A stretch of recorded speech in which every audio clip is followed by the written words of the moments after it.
kidney is its biggest, it really has two main functions. One is to filter out waste products, okay, and the other is to help regulate blood pressure by fluid balance. So the kidney obviously makes urine and can reabsorb water, and that's how it maintains a balance of all of our electrolytes within the body. Right now, about 65 to 70% of our kidneys come from cadaveric donation from a patient who was involved in a car accident or a motorcycle accident, or that was in the hospital with a stroke, that otherwise had normal kidneys. They come from recently deceased donors. But once everything is a go and we know the organ is suitable, the first thing we do, we get our patient downstairs. They get put to sleep by the anesthesiologist.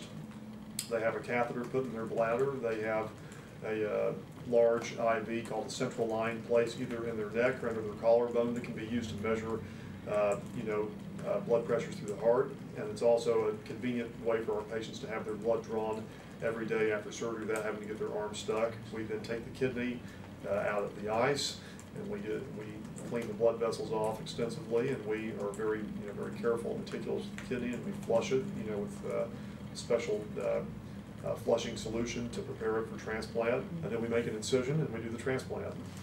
And you leave the old kidney in, right? We do. The new kidney sits in the pelvis, which is a very convenient place.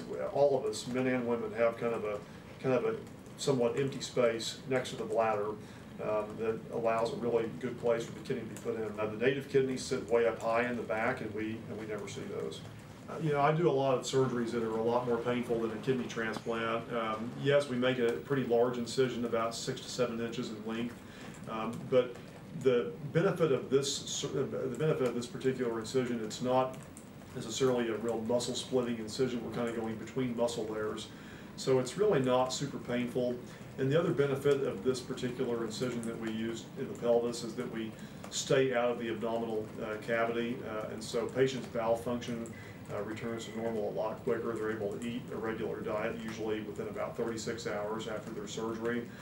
Yes, there's pain and suffering, there's some bruising, but most of our patients are off of IV pain medicine within about 24 hours after the surgery.